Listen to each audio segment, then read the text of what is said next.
Hari ini saya berada di Caligua, Brebes.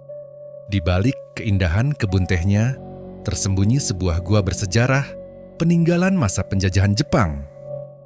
Inilah Gua Jepang Caligua, saksi bisu dari masa kelam bangsa ini.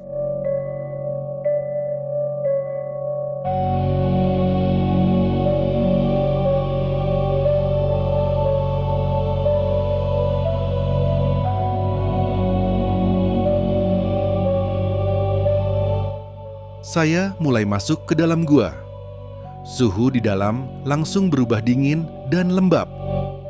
Lorong-lorongnya sempit, penerangan pun minim. Langkah kaki terasa berat, bukan karena jarak, tapi karena membayangkan apa yang pernah terjadi di tempat ini. Semakin ke dalam, lorong bercabang-cabang. Konon katanya, struktur gua sengaja dibuat membingungkan agar musuh mudah tersesat. Tapi, saya terus berjalan dan akhirnya sampai di ruangan pertama. Ini adalah ruang tahanan. Tempat para tawanan disekap dalam kondisi yang sangat buruk. Gelap, pengap, dan tidak ada tempat untuk berbaring. Disinilah mereka menunggu nasib, tak tahu kapan akan dibebaskan atau justru dihabisi. Saya lanjut menyusuri lorong yang lebih sempit. Bau tanah dan udara lembab terasa makin kuat. Di setiap dinding terlihat bekas-bekas goresan, mungkin dari cangkul atau mungkin dari penderitaan.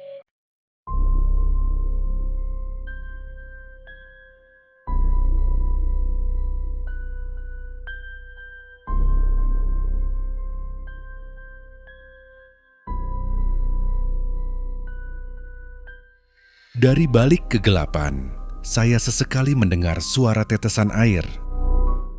Dan entah kenapa, setiap tetesnya seperti membawa cerita. Cerita yang tak pernah sempat ditulis, tapi tertinggal di dinding-dinding batu ini. Sekarang, saya berada di ruang para Romusha.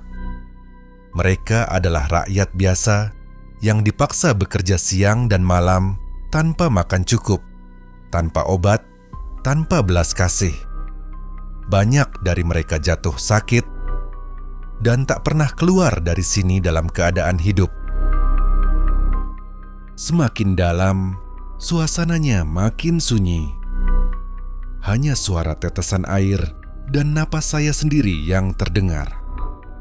Lorong berikutnya membawa saya ke tempat yang lebih kelam. Inilah ruang penyiksaan. Tempat para tahanan dipaksa mengaku, disiksa, dan diperlakukan tidak manusiawi. Konon, dinding di ruangan ini dulu sering basah oleh darah. Bekas-bekas pengikat masih bisa dilihat di beberapa titik.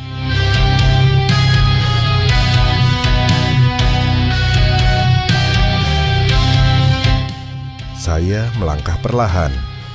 Setiap sudut gua ini seakan menyimpan bisikan masa lalu. Dan sekarang, saya sampai di titik paling menyedihkan dari semuanya.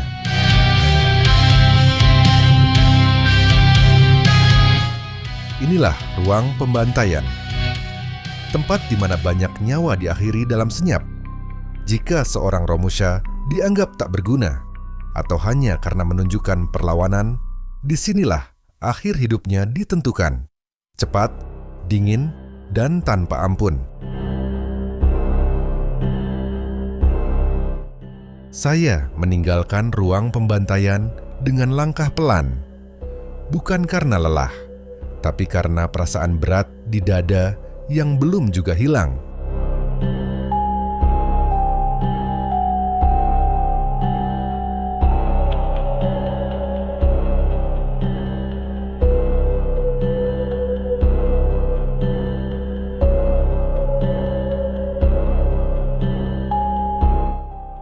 lorong ini, Saya membayangkan bagaimana para Romusha mungkin berharap bisa kembali melihat cahaya. Sebagian besar dari mereka tak pernah sampai ke titik ini, titik di mana mata bisa kembali memandang langit.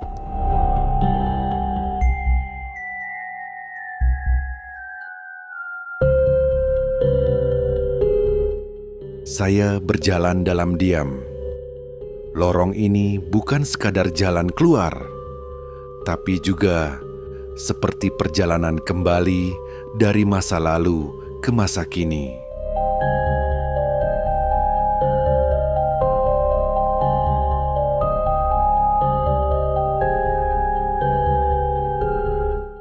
Di setiap langkah, saya merasa seperti membawa cerita yang tak selesai. Cerita tentang mereka yang pernah ada di sini, yang hanya ingin hidup tenang, tapi justru dipaksa menyerahkan hidupnya dalam kesunyian.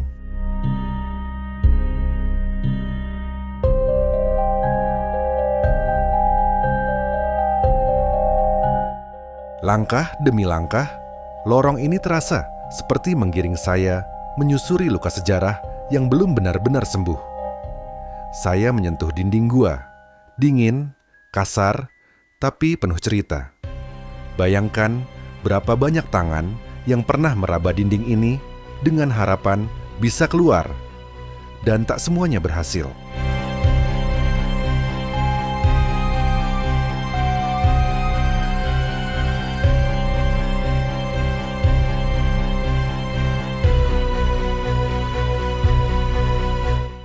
Semakin saya berjalan, semakin saya menyadari tempat ini bukan hanya meninggalkan kenangan, tapi juga rasa.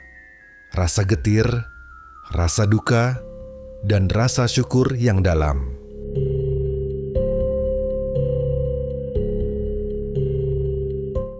Terkadang saya melihat percabangan lorong yang gelap dan tak lagi digunakan. Entah menuju kemana, atau apakah pernah membawa seseorang menuju kebebasannya.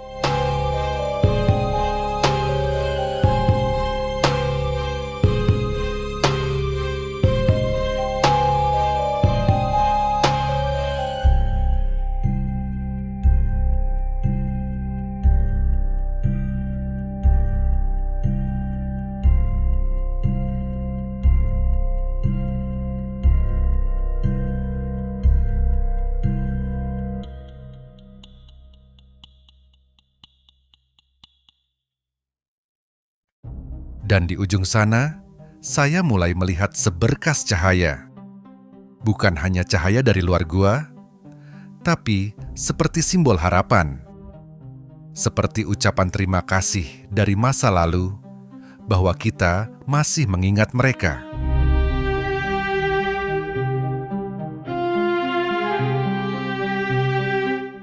Setelah keluar dari gua, saya hanya bisa menarik napas dalam-dalam. Tempat ini bukan sekadar objek wisata. Ini adalah pengingat bahwa kemerdekaan yang kita nikmati hari ini dibayar sangat mahal oleh mereka yang tak sempat bercerita. Terima kasih telah menonton. Sampai jumpa di video selanjutnya.